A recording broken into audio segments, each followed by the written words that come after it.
नमस्कार, मैं पुष्कर सिंह कोरंगा शिखर साहित्य अकादमी के डिजिटल प्लेटफार्म पर एक बार आप सभी का हार्दिक स्वागत और अभिनंदन करता हूं।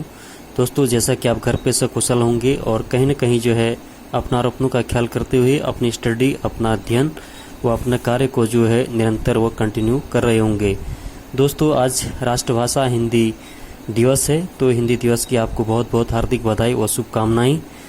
आज इसी पर मैं एक छोटा सा विश्लेषण करने जा रहा हूं दोस्तों, जो कहीं न कहीं हमारे जीके, सामान्य ज्ञान और वह व्यवहारिक दृष्टि से भी हिंदी भाषा के बारे में हमें एक सामान्य से जानकारी मिलेगी। तो आइए दोस्तों शुरू करते हैं। दोस्तों, किसी राष्ट्र की सर्वाधिक प्रचलित एवं स्वेच्छा से आत्मसात की गई भाषा को राष्ट्रभाषा कहा जाता है। हिंदी, बंगला, उर्दू, पंजाबी, तेलुगु, तमिल, कन्नड़, मलयालम, उड़िया आदि भी जो है दोस्तों भारत के संविधान द्वारा मान्य राष्ट्रभाषाएं हैं। इन सभी भाषाओं में हिंदी का स्थान सर्वोपरि है, क्योंकि यह भारत की राजभाषा भी है और राजभाषा वो भाषा होती है जिसका प्रयोग किसी देश में राजकाज चलाने के लिए किया जाता है। वैसे तो देखें तो हिंदी को संवैधानिक रूप में राजभाषा का दर्जा दिया गया है, किंतु इसके बावजूद सरकारी इस कामकाज में अब तक अंग्रेजी का व्यापक प्रयोग किया जाता है। हिंदी संवैधानिक रूप से भारत की राजभाषा तो है, किंतु उसे सम्मान सैद्धांतिक रूप प्राप्त है। वास्तविक रूप से राजभाषा का सम्मान प्राप्त करने के लिए इसे अंग्रेजी भाषा का संघर्ष करना पड़ रहा है।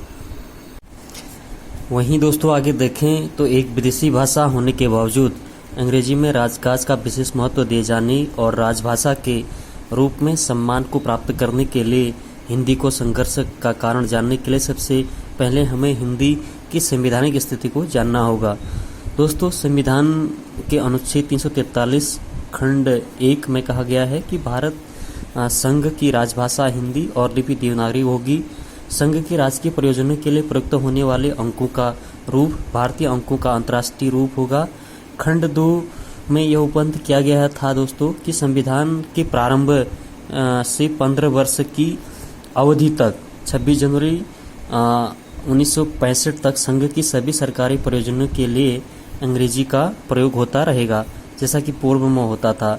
सन 1965 तक राजकीय प्रयोजनों के लिए अंग्रेजी का प्रयोग का प्रावधान किए जाने के कारण यह भी था कि भारत 1947 ईस्वी से पहले अंग्रेजों का अधीन रहा था और तत्कालीन ब्रिटिश शासन में यहाँ उसी भाषा का प्रयोग राजकीय प्रयोजनों के लिए होता था। दोस्तों, स्वतंत्रता प्राप्ति के बाद जो है अचानक हिंदी का प्रयोग राजकीय प्रयोजनों के लिए कर पाना व्यवहारिक रूप से संभव नहीं था। इसलिए दोस्तों 1950 में संविधान के लागू होने के बाद से अंग्रेजी के प्रयोजनों के लिए 15 वर्षों का समय दिया गया और यह तय किया गया कि 15 वर्षों में हिंदी का विकास कर इसे राजकीय प्रयोजनों के उपयुक्त कर दिया जाएगा। किंतु ये 15 वर्ष पूरे होने के पहले ही हिंदी को राजभाषा बनाए जाने का दक्षिण भारत के कुछ स्वार्थी राजनीतिज्ञों के व्यापक विरोध करना प्रारंभ कर दिया और देश की सर्वमान्य भाषा हिंदी का क्षेत्रीय लाभ उठाने का ध्येय से विवादों में घसीट लेने को किसी भी दृष्टि से उचित नहीं कहा जा सकता। भारत में अनेक भाषाभाषी लोग रहते हैं दोस्तों। भाषाओं की बहुलता का अनुमान इसी से लगाया जा सकता है कि भारत के संविधान में ही 22 भाषाओं की मान्यता प्राप्त है। हिंदी भारत में सर्वाधिक बोली जाने वाली भाषा है, उसके बाद बंगला भारत की दूसरी सर्वाधिक बोली जाने वाली भाषा है और इसी तरह तमिल, तेलुगु, कन्नड़, मलयालम, मराठी आदि भाषाएं बोलने वालों की संख्या भी काफ़ी है। दोस्तों देखें, भाषाओं की बहुलता के कारण भाषाई वर्चस्व की राजनीति ने भाषावाद का रूप धारण कर लिया है। इसी भाषावाद की लड़ाई में जो है दोस्तों हिंदी को नुकसान उठाना पड़ रहा है और स्वार्थी राजनीतिज्ञों इसकी वास्तविकता सम्मान दिए जाने का विरोध करते रहे हैं। दोस्तों देखें, देश की अन्य भाषाओं के बदले हिंदी को राजभाषा बनाए जाने का मुख्य कारण यह है कि यह भारत में सर्वाधिक बोली जाने वाली भाषा के साथ साथ देश की एकमात्र संपर्क भाषा भी है। वहीं देखें दोस्तों, ब्रिटिश काल में पूरे देश में राजकीय प्रयोजनों के लिए अंग्रेजी का प्रयोग होता था।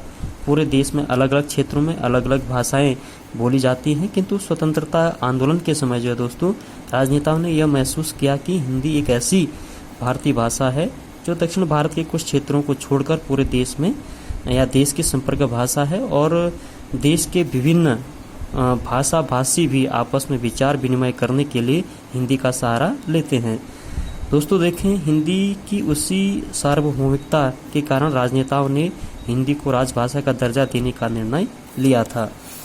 देखें दोस्तों, हिंदी राष्ट्रभाषा के बहुसंख्यक लोगों द्वारा बोली और समझी जाती है। इसकी लिपि देवनागरिक है जो अत्यंत सरल है एवं इससे आवश्यकता अनुसार जो है देश विदेशी भाषाओं के शब्दकोश को सरलता से आत्मसात करने की शक्ति है। दोस्तों, यह भारत की एक ऐसी राष्ट्रभाषा है जिनमें पूरे देश में जो है भावनात्मक एकता स्थापित करने की पूर्ण क्षमता है। देखें दोस्तों, आजकल पूरे भारत के सामान्य बोलचाल की भाषा के रूप में हिंदी एवं अंग्रेजी के मिश्रित रूप हिंग्लिश का प्रयोग बढ़ा है। हिंग्लिश के इस प्रयोग के कई कारण हैं। पिछले कुछ वर्षों में भारत की व्यावसायिक शिक्षा की प्रगति आई है। अधिकतर व्यावसायिक पाठ्यक्रम अंग्रेजी भाषा में ही उपलब्ध हैं, इसलिए छात्रों को अध्ययन का माध्यम अंग्रेजी भाषा ही है। इस कारण से ही छात्र हिंदी में पूर्णतः निपुण नहीं हो पाते हैं और हिंदी भारत में आम जन की भाषा है, इसलिए अंग्रेजी में शिक्षा प्राप्त जो है दोस्तों युवा हिंदी में बात करते वक्त अंग्रेजी शब्दों का प्रयोग करते हैं और करने में बाध्य होते हैं। जिसके अतिरिक्त आजकल समाचार पत्रों एवं टेलीविजनों कार्यक्रमों में भी ऐसी ही जो है दोस्तों भाषा के उदाहरण मिलते हैं और इन सब का प्रभाव आम आदमी पर पड़ता है। भले ही इंग्लिश यानी हिंदी और इंग्लिश के बहाने हिंदी बोलने वालों की संख्या बढ़ रही है और इसका प्रचलन जो है हिंदी भाषा की गरिमा के दृष्टिकोण से गंभीर चिंता का विषय है। दोस्तों देखें, कुछ वैज्ञानिक शब्दों जैसे मोबाइल, कंप्यूटर, साइकिल, टेलीविज़न एवं अन्य शब्द जैसे स्कूल, कॉलेज, स्टेशन इत्यादि तो ठीक हैं, किंतु अंग्रेजी के अत्यधिक एवं अनावश्यक शब्दों को हिंदी में प्रयोग सही नहीं है। हिंदी व्याकरण के दृष्टिकोण से एक समृद्ध भाषा है। दोस्तों, यदि इसके पास शब्दों का अभाव होता तो तब तक उसकी स्वीकृति दी जा सकती थी। शब्दों का भंडार होते हुए भी व्यक्ति यदि इस तरह की मिश्रित भाषा का प्रयोग करते हैं तो यह निश्चय ही जो है दोस्तों भाषाई गरिमा के दृष्टिकोण से बुरी बात है। कोई भी भाषा अपनी यहाँ की संस्कृति या संरक्षक का वाहक होती है। भाषा की गरिमा नष्ट होने से उस स्थान की सभ्यता संस्कृति पर जो है प्रतिकूल प्रभाव पड़ता है।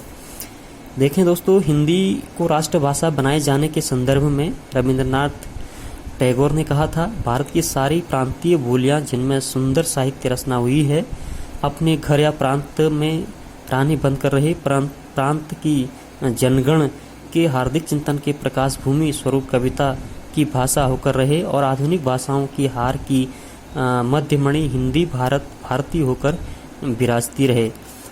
और आगे देखें दोस्तों, प्रत्येक देश की पहचान का एक मजबूत आधार उसकी भाषा होती है और राष्ट्रभाषा की संज्ञा से अभिहित यह देश में अधिक से अधिक व्यक्तियों द्वारा बोली जाने वाली व्यापक विचार विनिमय का माध्यम होने के कारण ही जो है दोस्तों राष्ट्रभाषा यानी यहाँ राष्ट्रभाषा का तात्पर्य पूरे देश की भाषा का पद ग्रहण करती है और राष्ट्रभाषा के द्वारा आपस में संपर्क बनाए रखकर देश की एकता एवं अखंडता बनाए रखने के लिए भी ऐसा किया जाना अनिवार्य है। और हिंदी देश की संपर्क भाषा तो है ही है, इसे राजभाषा की वास्तविक सम्मान भी दिया जाना चाहिए जिससे कि यह पूरे देश में एकता के सूत्र बांधने वाली भाषा बन सके। तो एक छोटा सा प्रयास है दोस्तों और हिंदी दिवस पर।